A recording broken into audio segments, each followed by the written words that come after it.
We think Easter comes once a year. But I would hope that we would realize that Easter is every day of our life. Because of what Christ has done for us, how he has set us free, given new life and ability to us, equipping us with everything we need. We lack in no good thing. Everything pertaining to life is given to us. And remember, he came for a couple of purposes. One of them was that we might have life in its fullest. Again, this is what Christ has spoken to us. Sad to say, most of us, maybe all of us, don't really expect whole life. We figure we're going to be lacking in many things. We're not going to have the fullness of what God wants for us. But that's our decision, not his. Because he has given to us already everything. Already granted to us. Our receiving it is number one important. Believing it, knowing that it's ours, and then walking in it. Just believing is not enough. But it's believing and then applying it in our life that we can enjoy the provisions of God. Easter challenges us, reminds us that this belongs to us. It's ours. Christ paid the price. The Scripture says you have been bought with a price. You belong to him. If we belong to him, we have an obligation. I use that term very lightly. An obligation to fulfill his will in our lives. Because he paid for us. If you pay someone, you expect them to fulfill your desires, your wishes, your commands. Because you're paying them. He bought us. And he paid the price to set us free, delivering us from evil, giving new life to us. On Easter Day, the day that Christ rose from the dead, he also met with the apostles in the upper room. We call it an upper room, but in some place where that they were in lockdown.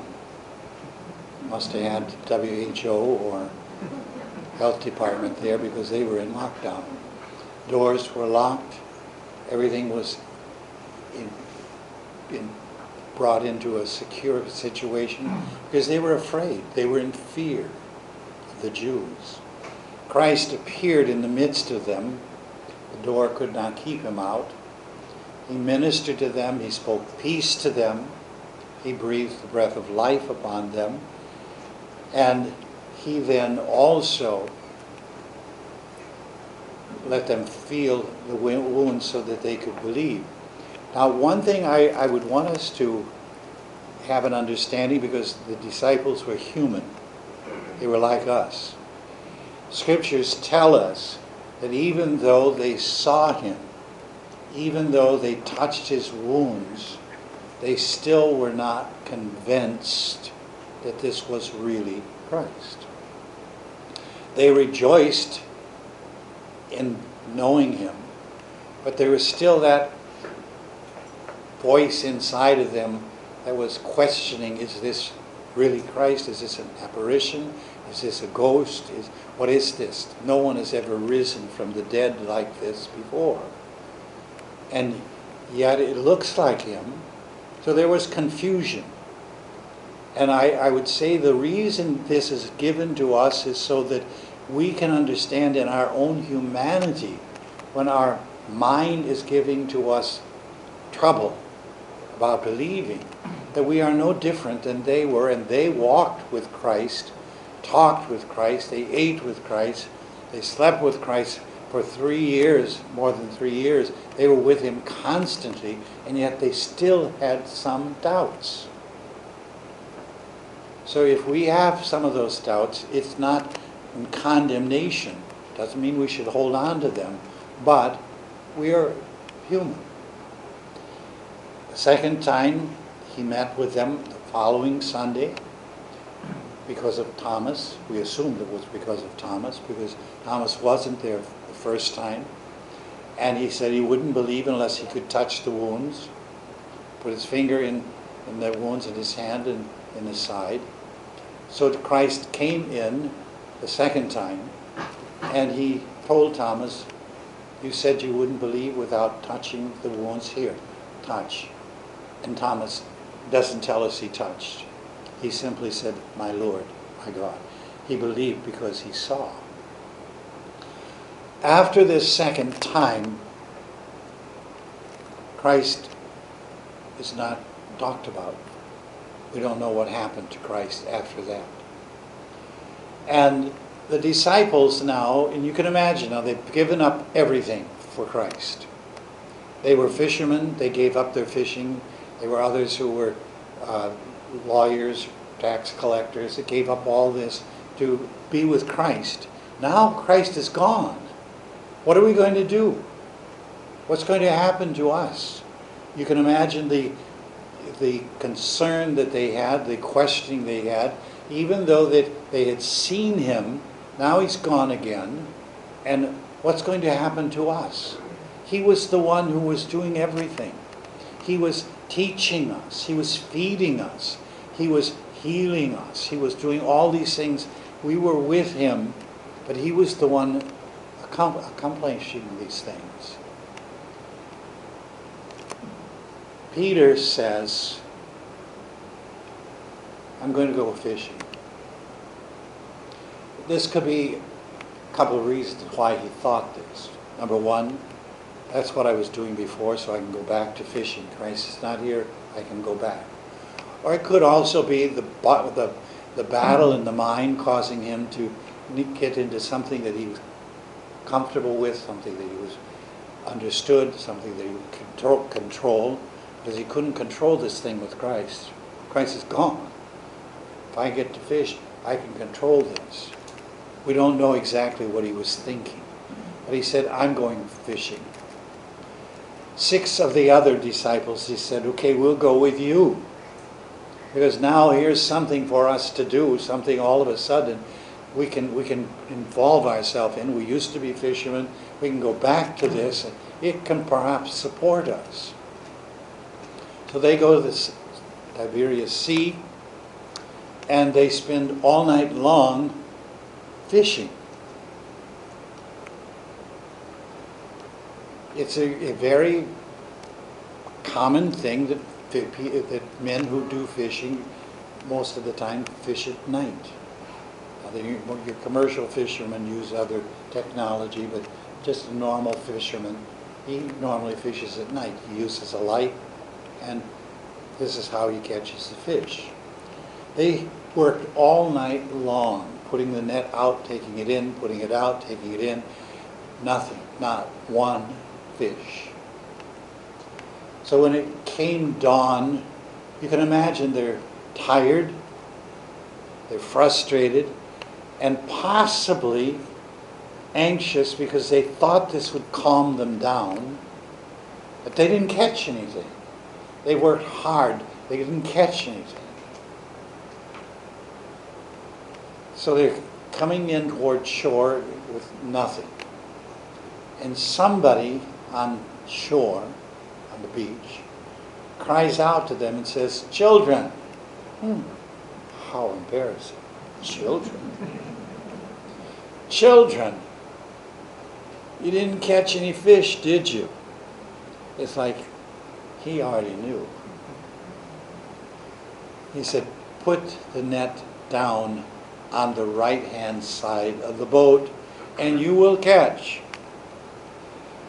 Well, some reports tell us that Peter kind of, in a defensive mechanism, said, we fished all night and we have caught nothing. But, okay, we'll try. We'll do what you said. They put the net down, and immediately the net was filled with large fish, huge fish. John, who is the closest of the disciples to Christ, recognized that it was Christ on the beach. And he said, "It's the Lord." He had been there the whole time. They didn't see him. They saw someone there, but they didn't see Christ. When Peter heard this, Peter immediately grabbed his rope, because when they fish, they don't have their robe on because it gets wet and it's not comfortable then. So he put his robe on, but what did he do? It says he threw himself into the sea. He didn't jump in gently, but he just said, "If this is the Lord, I'm going." He threw himself into the sea. Like, if I make it, okay. If I don't make it, never mind. I'm going to go see my Lord. He went into the shore. The others stayed behind to bring the fish in. It was a small boat, and they were bringing it in. When Peter got to the shore, he found out that it was really Christ. He turned around and went back to help them bring in the net that was filled with fish. All these things speak to us, because when John says something, he always has a purpose and a meaning to it. He's speaking to us in our own situations. We do things on our own, they may not work. And it causes frustration to us because we're doing it our way. But when Christ speaks to us, or Christ has spoken to us, and we listen to him and we follow him, we are successful. Now remember, Christ said he came that we might have life to the fullest. So if he speaks to us, the things that he speaks to us are going to bring full life. You can go on your own, but there's no guarantee that you can be successful, at least permanently. You might get a success temporary, but it'll pass away. But when you follow Christ, there is that permanency. Here, they hadn't caught a fish all night long, not one fish. How can it be that 153 large fish are right there at the side of the boat? Didn't see them. Didn't comprehend it. We're fishing on the left. Wait a minute. The left? That's not where you're supposed to be. You're supposed to be on the right. The left is evil. That's what the scriptures show. The left is evil. It's the right that is where God is. He tells him, put down the net on the right. And it is filled with fish, large fish, 153. Why would they count the fish and tell us the fish? How many? There's a reason for it. I don't know the reason. But there's a reason why John would tell us 153 large fish. Peter saw when he got to the shore that there was a fire already burning. And on that fire, Christ had already put some fish. He was cooking fish. But he told Peter, bring some of your fish to put with mine, so that we can eat all of these together. Now, it's speaking to us the fact that we never are in a position where we are receiving only. We have to add what we have. There has to be that which comes from us, because when it comes from us, it does not put us down as being poor or without, but it shows that we have also had a part in this. It's building us up because it's Christ in us. They caught those fish because Christ told them to do the fishing in the way they did. So now they can say, look, we have. God has blessed us. So they ate together.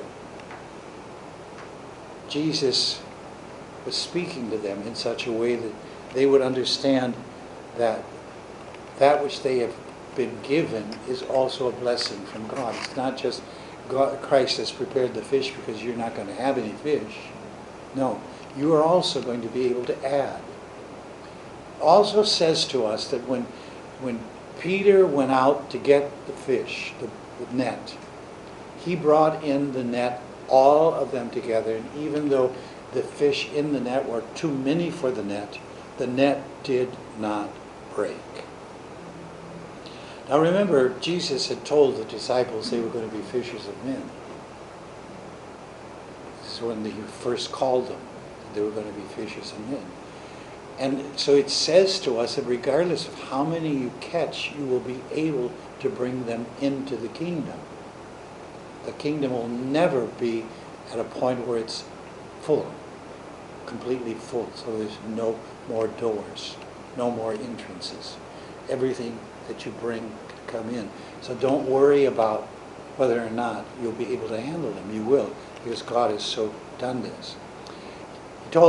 Jesus told them, come and let's have breakfast together. Now, Christ was not a common person. He was from God. He was divinity. Yet, he was not like normal servant relationships where the master and servant sat down together, have different tables. The king always had a separate table. Now Christ was saying, no, we are one. You come, we'll eat together. Christ had told them in another place, you may eat and drink at my table in my kingdom. At my table. There was a unity there. There was a oneness. There was not going to be the separation, God and man. No, the two are going to be one. The two are going to be equal in their importance. They may not be equal in every aspect of life, but yet there's this unity.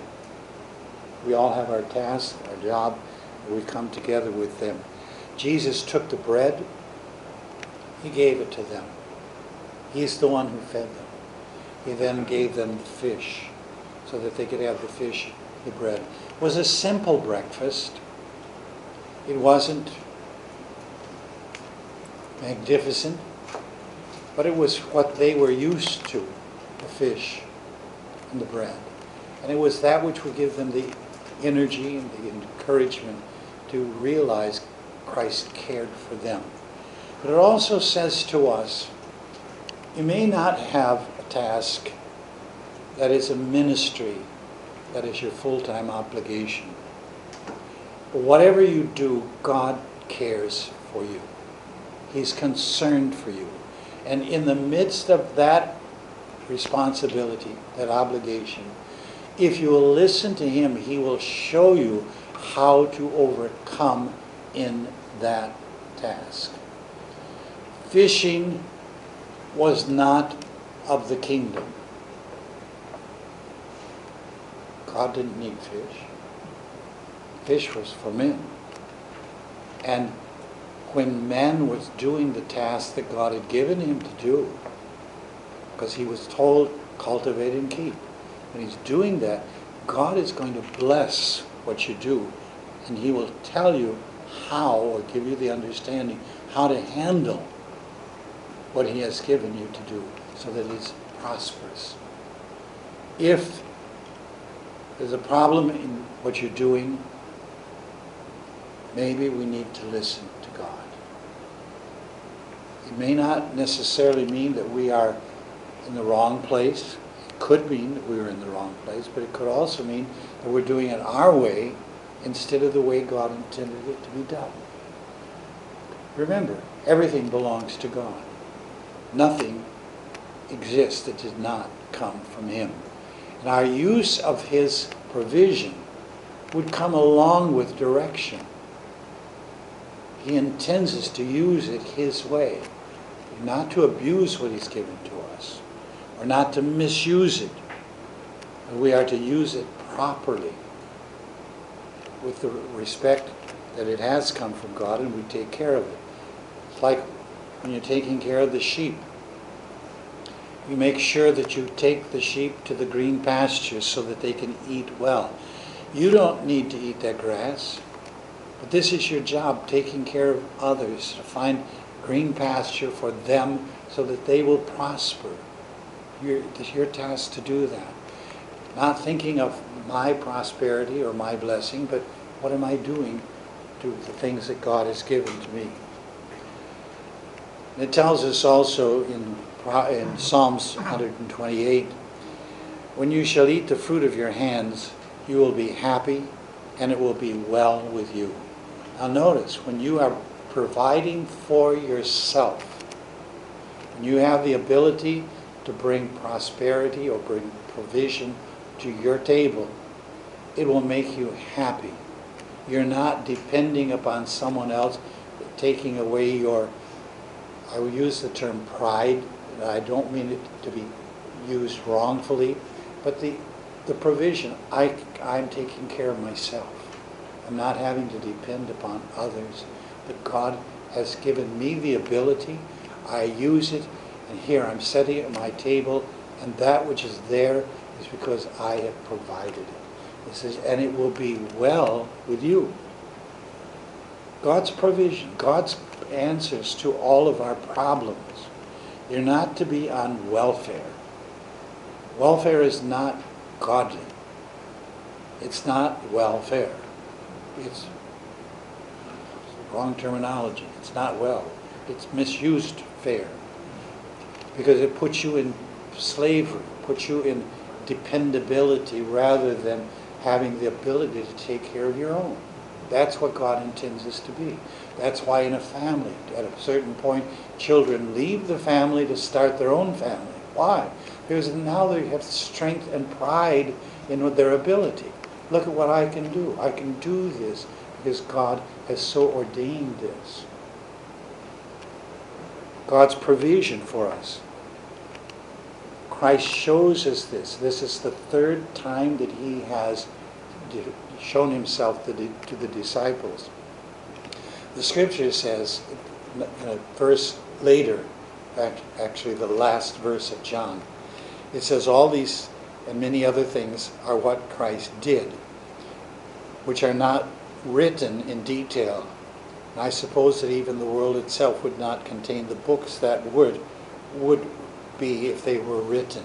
So Christ revealed himself in many different ways, not just this one way. But there were many things that proved that he had been resurrected from the dead. And this was to be a blessing to us and a comfort to us. Death should not be something that we are fearful of. In actuality, read the scriptures, death is a curse. It should not be glorified. But it's not something we fear, because even if you die, you live. You're not held by the curse, because remember, Christ conquered the curse. He overcame the curse. He destroyed its ability to hold us in its power. And we must bring that into our life. That's why I said earlier, Easter is life. And it should be that which we understand as life. It's not death. Christ rose again to say to us, yes, yes. Even though you will not be where you were before, you're going to be alive. You will not be dead. But God's blessings are ours. Now I will correct a little something that I said in jest about the cemeteries.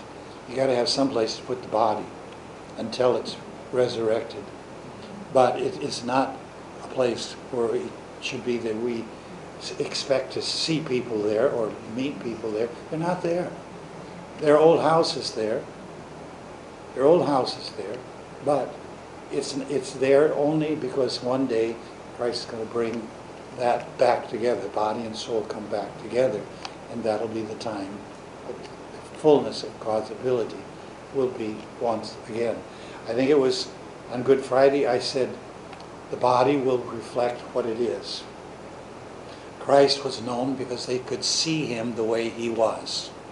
Even the scars were there. So if you think that you might have a different body when you are resurrected, better think twice.